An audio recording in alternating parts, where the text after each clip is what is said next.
Finally మన plane అయితే హైదరాబాద్ లో ల్యాండ్ అయ్యింది. ఇక మనతో పాటే దిగడానికి క్రూ కూడా రెడీగా ఉన్నారు. సో ప్యాసింజర్స్ అందరూ దిగిపోయిన తర్వాత క్రూ కూడా వాళ్ళ బ్యాగేజ్ అన్ని రెడీ చేసుకొని మనతో పాటే దిగేస్తారు. ఈవెన్ పైలట్ కూడా దిగిపోతారు.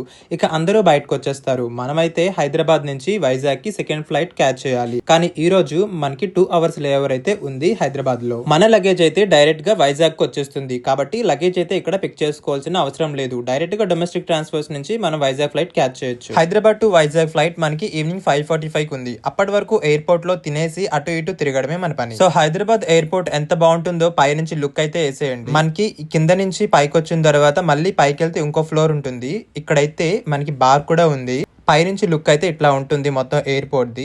ఇదైతే మనం వెళ్లాల్సిన ఫ్లైట్. ఇప్పుడైతే మనకి బోర్డింగ్ కాల్ వచ్చిందనమాట. నేను రెడీ అయితే వెళ్తున్నాను మా గేట్ దగ్గర. ఇప్పుడే గోవా ఎయిర్పోర్ట్ నుంచి వస్తున్నాను. అక్కడ ఎంత ఖాళీగా ఉందో హైదరాబాద్ ఎయిర్పోర్ట్ దానికి 100x ఉందన్నమాట. అంత రష్ ఉంది. ఏ ఫ్లైట్ బాంబే వెళ్ళేది కానీ వైజాగ్ వెళ్ళేది కానీ ఏ ఫ్లైట్ ఖాళీగా వెళ్ళట్లేదు అనమాట. 100% ఫిల్ అవుతున్నాయని చెప్పుకోవచ్చు. అసలు ఈ రోజుల్లో మనకి బస్సులైనా ఖాళీ వెళ్తున్నాయేమో కానీ ఫ్లైట్స్ మాత్రం ఖాళీ ఉండట్లేదు. నాకు చాలా ఎక్సైటింగ్ గా ఉంది. వీళ్ళే మన పైలట్. ఎంతైనా పైలట్స్ ప్రొఫెషన్ బాగుంటుంది. ఎయిర్ హోస్టెస్ అండ్ యూట్యూబర్ అని వెల్కమ్ చెప్తున్నారు. అగైన్ ₹1 కూడా కట్టకుండా విండో సీట్ వచ్చింది. అంతా దేవుడిదయ. ప్లేన్ టేక్ ఆఫ్ అయ్యి హైదరాబాద్ నుంచి వైజాగ్ వెళ్తుంది. Hyderabad take off video next వీడియోలో అప్లోడ్ చేస్తాను. ఎంత బాగుంటాయో హైదరాబాద్ సిటీ అంతా కనిపిస్తుంది. Stay tuned.